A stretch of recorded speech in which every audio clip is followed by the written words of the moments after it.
Ah, my dear friends, here, together, we explored the history of Rome and an entire era shaped in the shadow of Caesar.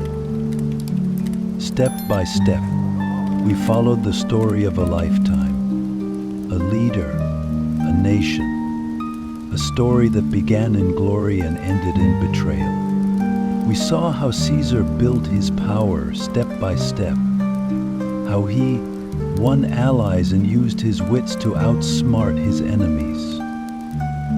But we also realized that no matter how great a man's dreams, every victory comes at a price, and every triumph leaves deep shadows in its wake. Caesar's death brought Rome to the end of one era, but it also heralded the beginning of another. His life offers us one of the greatest lessons not only of power and ambition, but also of leadership in human history. As a figure standing at the intersection of the love and hatred of his people, Caesar was both hero and tragedy. The history books have not forgotten him. But dear friends, it is not only words that remember him, but the legacy he left. Imagine for a moment the political vacuum left by Caesar's death. The rise of Augustus laid the foundations of the Roman Empire and opened a whole new chapter in world history.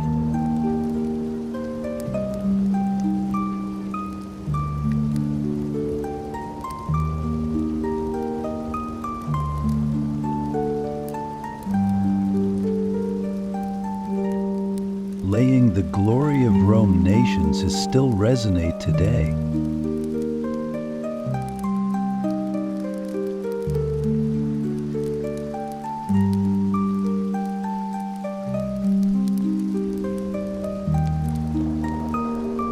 They clearly had no place in the picture for children to play in. They were always filled with good-natured fun. Or the story of Alice, both dons as well as winners, the self-righteous prince and giver of Spain. Storm and And now I leave you with a question, my friends. Was Caesar, against all odds, a hero or a visionary who risked everything for power? The answer to this question perhaps depends on how we look at the past, what we learn from the stories.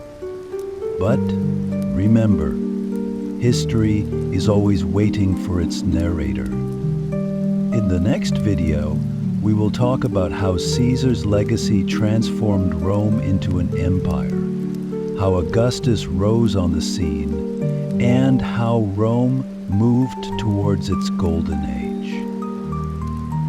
Get ready, because history never stops, my dear friends. See you soon.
Ah, those glorious days of Rome. Imagine, dear friends, a time of colossal columns reaching to the sky, of people making politics with voices echoing in the forums, of clashing swords and epics written in history. But just as every story has a beginning, every rise has an end, doesn't it? Today, I will tell you the story of the fall of the glorious Roman Republic and the man at the center of it, a man who has been called both a hero and a tyrant, Gaius Julius Caesar. Yes, Julius Caesar. Caesar's name echoes around every corner even today. But the life of this great man was not only about victories and glory. He, friends, ran the streets of Rome with the naive dreams of a child, tasted the pain of exile and war in his youth, and then ruled a world empire with his sword and his wit. But what made him so powerful? What were the events that made Caesar one of history's unforgettable figures? Today, we'll take a look at each of them one by one, peeling back the veil of history and diving into his world in the turbulent days of Rome. But remember, dear listeners, like all great stories, Caesar's story begins with a seed. Who was this boy when it was unimaginable that he would become the most powerful man in Rome? From what roots did he come? It is here that we go back to the days of his birth and his childhood. What was the Roman Republic like in those days? What kind of a world did the Romans live in? For the answers to these questions, I am waiting for you in the next episode. Come on, let's start writing this story together. Ah, dear listeners, imagine we are walking the streets of the glorious Roman Republic. The year is around 100 BC. Every corner of the city is alive and bustling, as if witnessing an unforgettable moment in history. But this was a time that revealed not only Rome's greatness, but also its crumbling structure. Let us first try to understand the state, social, and political structure of this gigantic republic in those days. Because before we start telling the story of a man, we need to understand the world he grew up in, don't we? At the beginning of the 1st century BC, the Roman Republic was the most powerful state in the Mediterranean. It had expanded through military victories and prospered economically thanks to the spoils of conquered lands. But this wealth was not shared equally by all. The population was divided into two. On the one hand, the aristocracy of large landowners and senators, the optimates. On the other, the poor plebeians, who filled the crowded streets of the cities. The plebeians tried to have a voice in the popular assemblies, but were often powerless against the influential policies of the Senate. Internal conflicts, economic instability, and political intrigue were undermining the republic. And in the midst of this chaos, a star was born on the stage of history. Gaius Julius Caesar. Caesar's origins lay in the Julii family, a family of great significance to the Romans. The Julii were a noble patrician family, and they traced their lineage back to the goddess Venus, who had an important place in Roman mythology. Yes, Caesar's family claimed that he was born with a divine connection. But even though they came from a long lineage, the Julii had lost their former power and influence by the time Caesar was born. They were now a dynasty that had once shone brightly but had now faded into the shadows.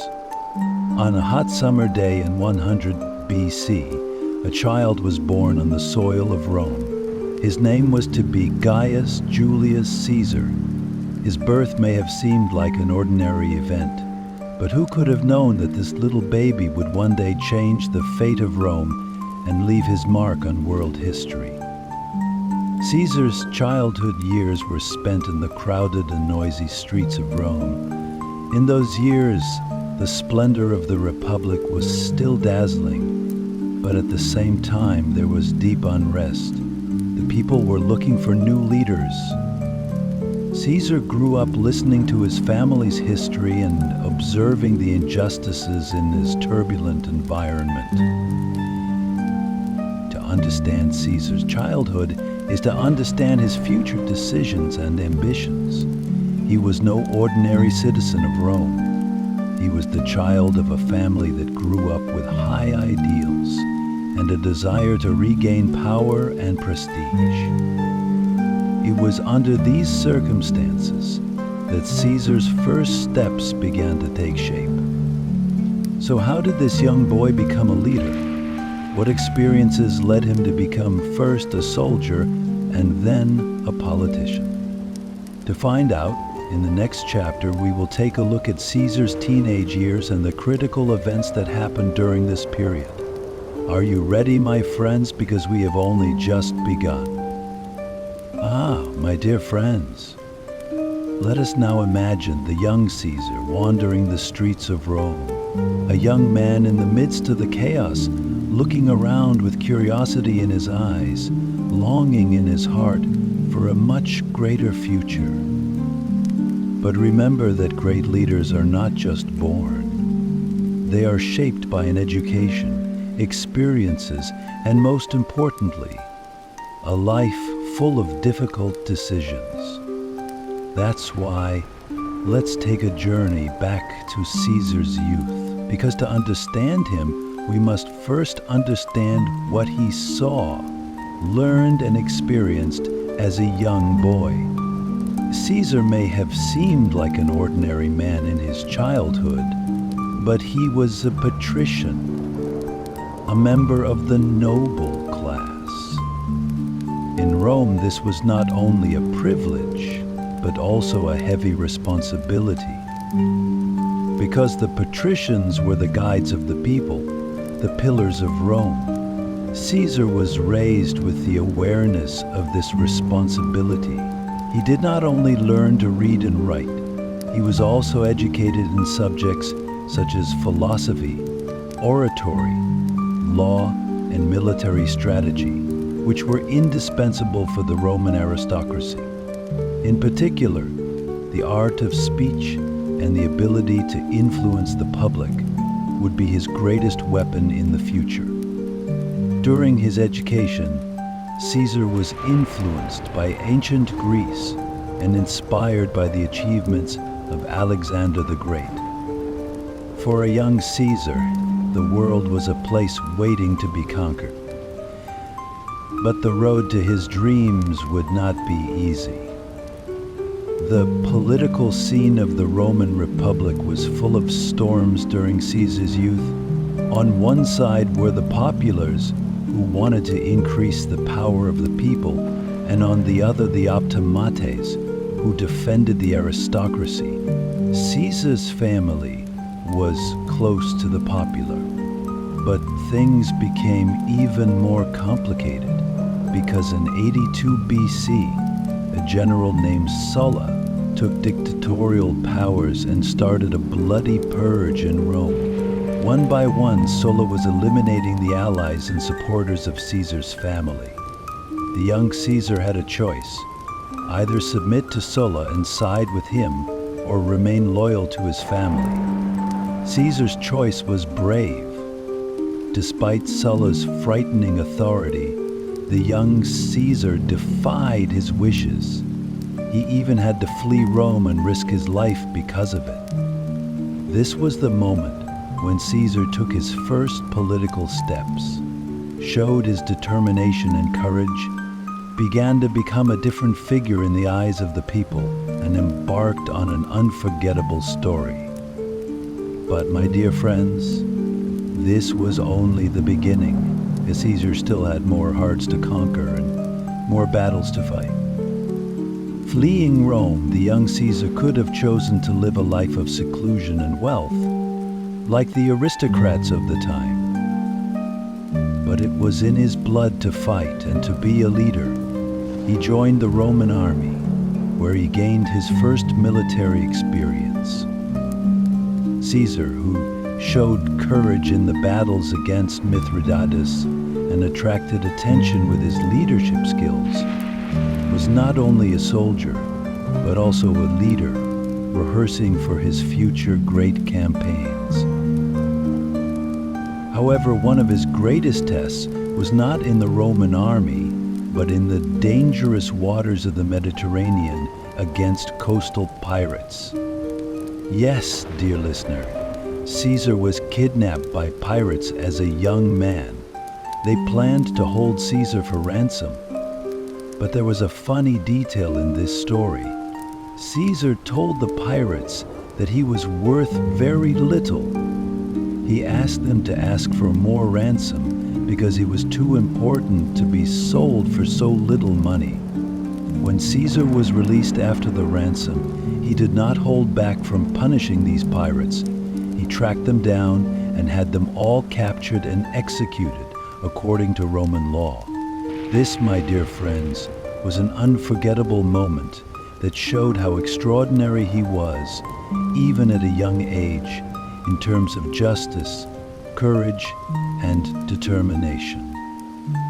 But now we come to the real question. What kind of life would this young leader, this brave soul, lead back in Rome? How would he enter the political scene, and what paths would lead him to the top?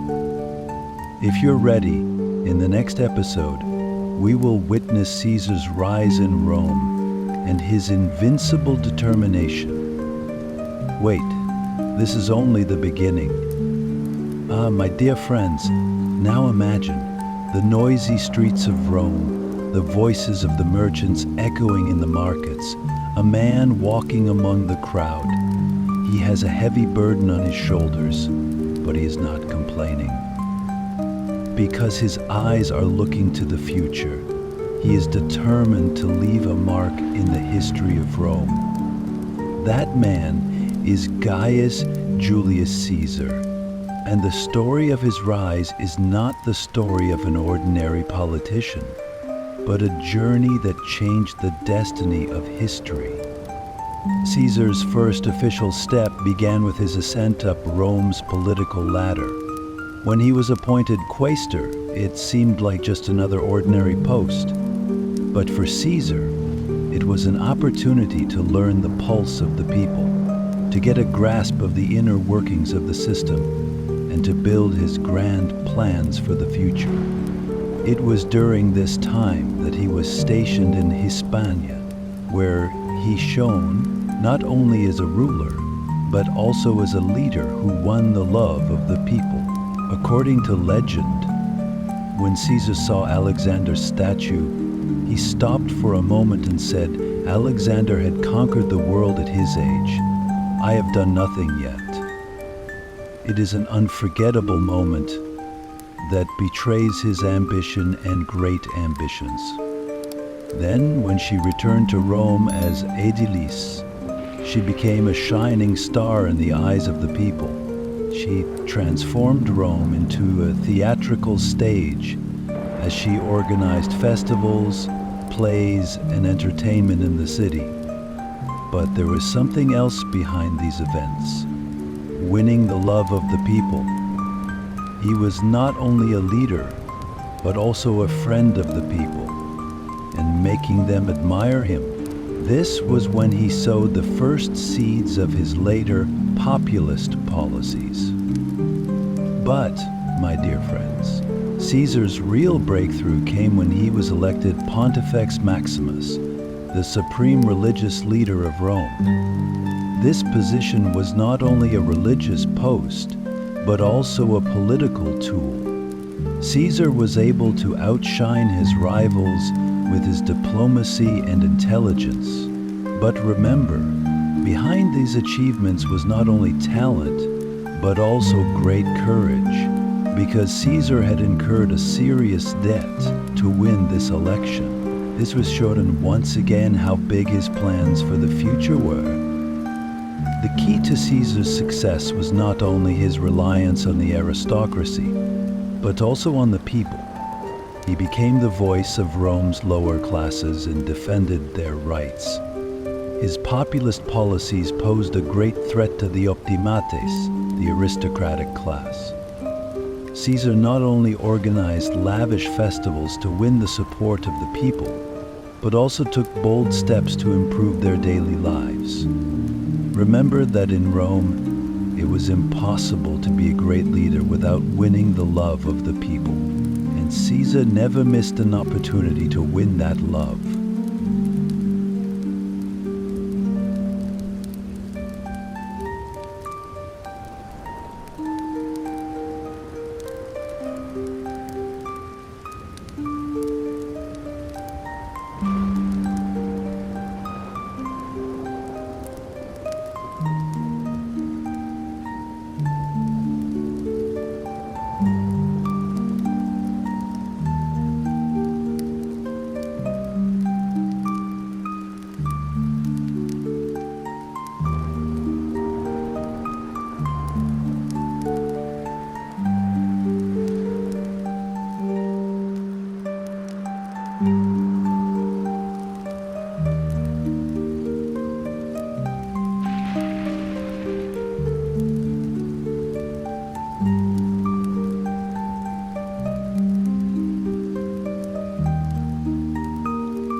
But this love also made him the target of many rivals.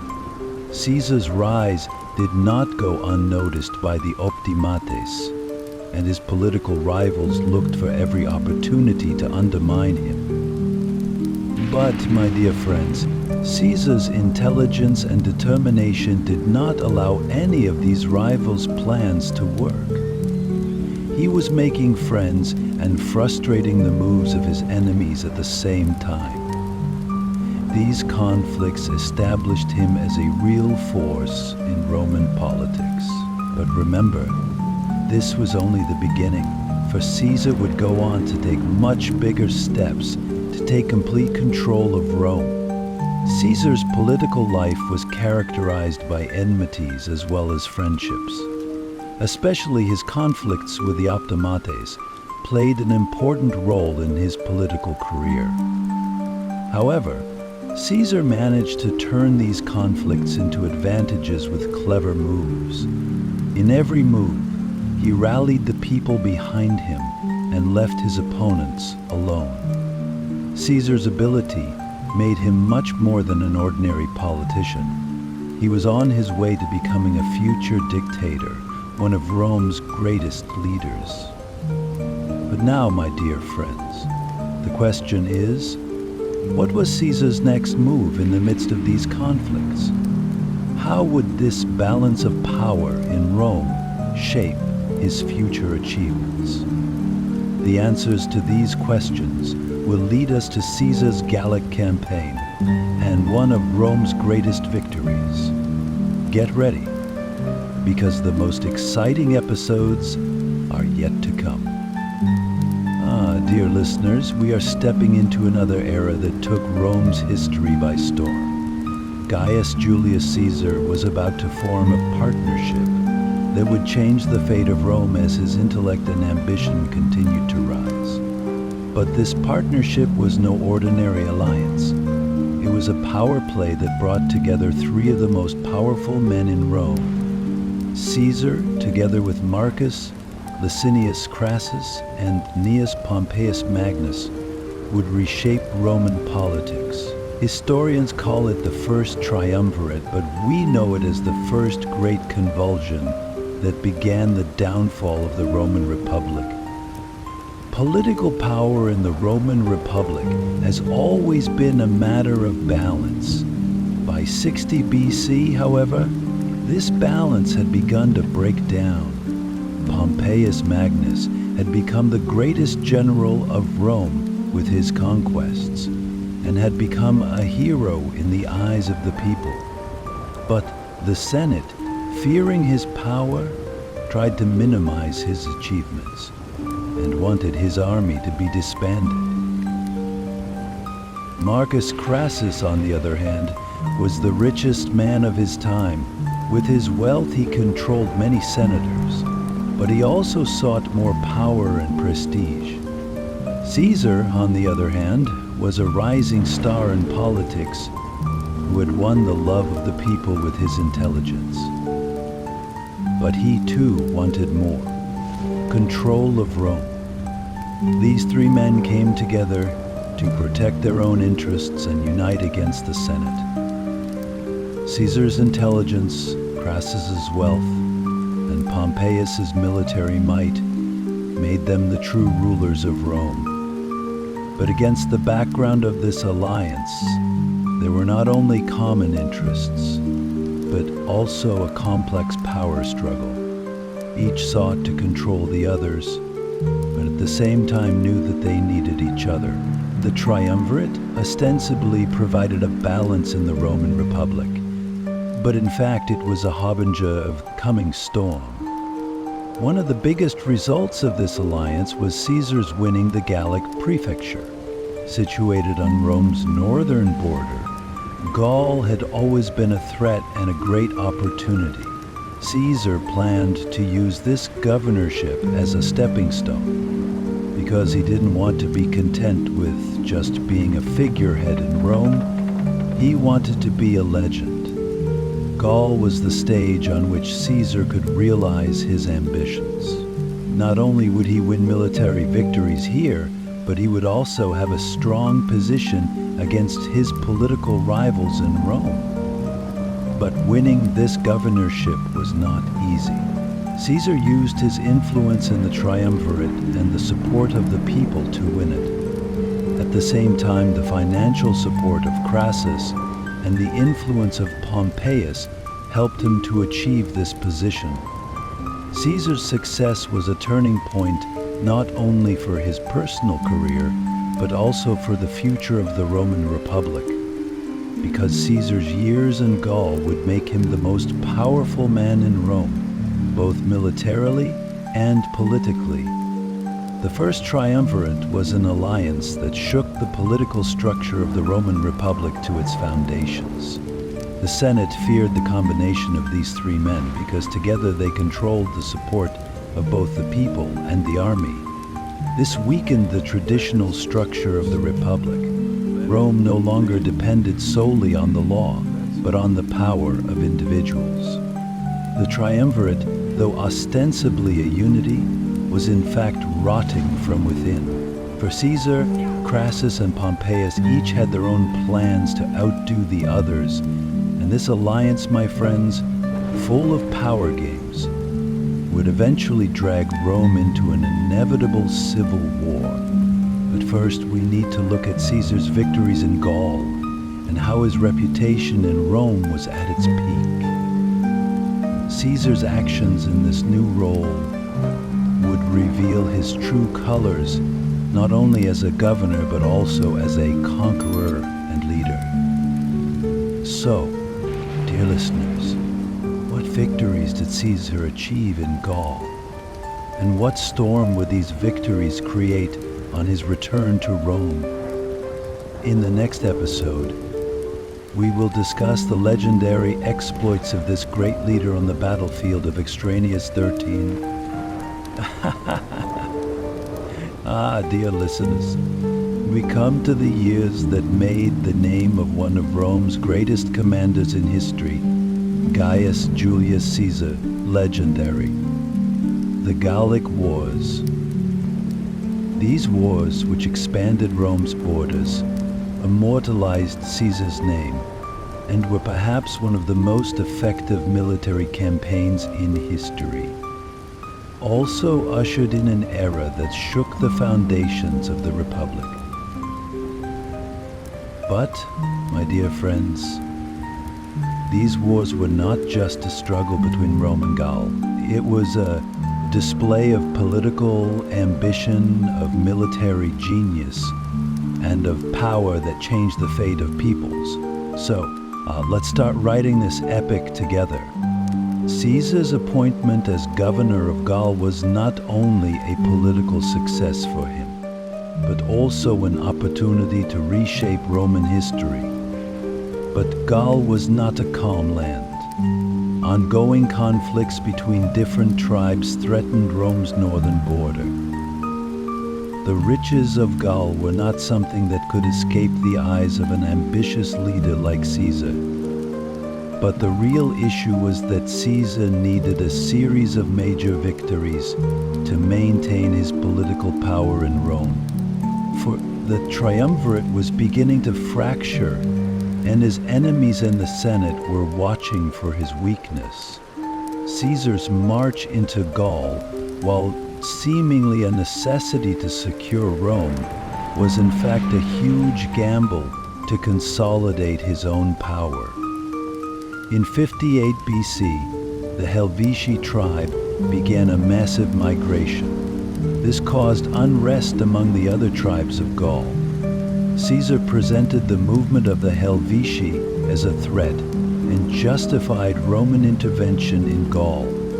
But Caesar's real aim was to prove to Rome and the world what a great leader he was by conquering Gaul. This move sparked the Gallic Wars, the beginning of a series of bloody conflicts that would last for 9 years. Now, my dear friends, we come to the most critical moment of the Gallic Wars, the Siege of Alesia. The Vercingetorix, the brave leader of Gaul, had managed to unite the tribes against Caesar. Alesia went down in history as Vercingetorix's last stand. Caesar proved himself here not only with his courage, but also with his military genius. Alesia was like a natural fortress built on steep hills. Vercingetorix was in a very strategic position to defend the city. But Caesar's brilliance was enough to overcome this superiority. He built a series of fortifications surrounding the city. Caesar set up a double-line defense system to thwart both the enemy from within and reinforcements from outside. The thousands of warriors fighting for the freedom of Gaul were helpless in the face of Caesar's tight siege. Vercingetorix was known for his bravery. When he saw his people starving, he realized that resistance was futile, so he mounted his horse and rode into Caesar's camp. He knelt before his enemies, offered his sword to Caesar, and surrendered. This moment was a scene that changed the fate not only of Gaul but of all of Rome. Caesar had won both a military and a psychological victory. Rome's northern border was now secured, and most of Gaul was now part of Rome. Caesar saw war as an art, not just a conflict. He constantly surprised his enemies with his foresight and innovative tactics. For example, the speed with which he built bridges and his engineering prowess showed what a military genius he was. Also, his mastery of motivating his army was one of the most important qualities that set him apart from other leaders. My dear listeners, Caesar's victories in Gaul were the crowning glory of his reputation in Rome. But these achievements were more than just victories. Caesar's epic conquests also opened the door to a civil war in the Roman Republic, because his enemies in Rome would not tolerate him becoming so powerful. It was time for Caesar to return to Rome. But what kind of a storm would this return be the beginning of? How would Caesar face the Senate in Pompey? My dear friends, let's meet in the next episode to find the answers to these questions. My friends, we come now to one of the most critical periods in history. Those dark days when Rome was seething with political conflict, when friendships and alliances gave way to betrayals, when the Republic was shaken by turmoil. Caesar's return to Rome after his victories in Gaul was not only the triumphal march of a leader, but also the harbinger of a great civil war. We remember this period with the famous saying on the banks of the Rubicon River, Alea Jacta est. The die is cast. Let's analyze the moments that shaped this history and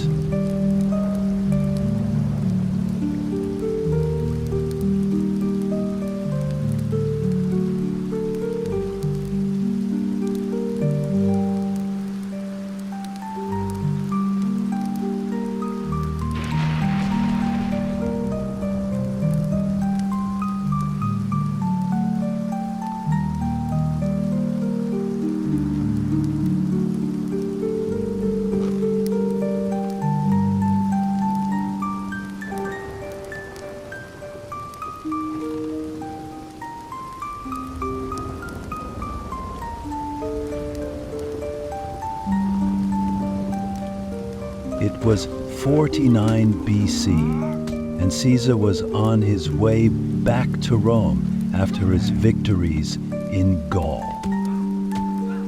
But this return was not just the return of a leader to his homeland to celebrate a victory.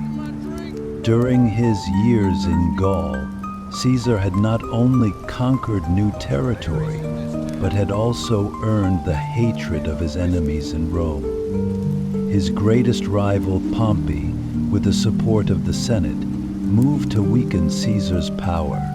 Caesar's military victories and popularity with the people had become a threat to Pompeius and the nobles in the Senate. The Senate ordered Caesar to disband his army, to allow him to return to Rome from Gaul.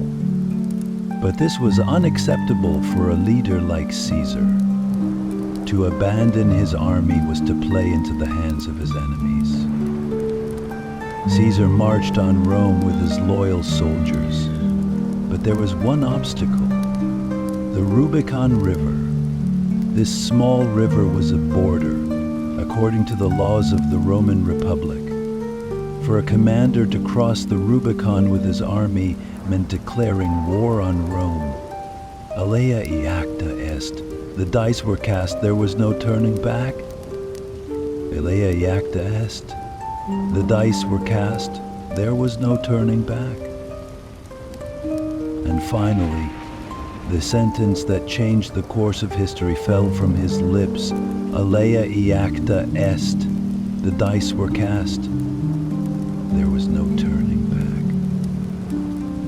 Caesar crossed the Rubicon with his army, and thus took the first step of the Civil War. The marks of time would soon show. The friendship between Caesar and Pompeius had once begun under the triumvirate, but this alliance had fallen victim to political ambitions and personal rivalries. Pompeius was uncomfortable with Caesar's rising power.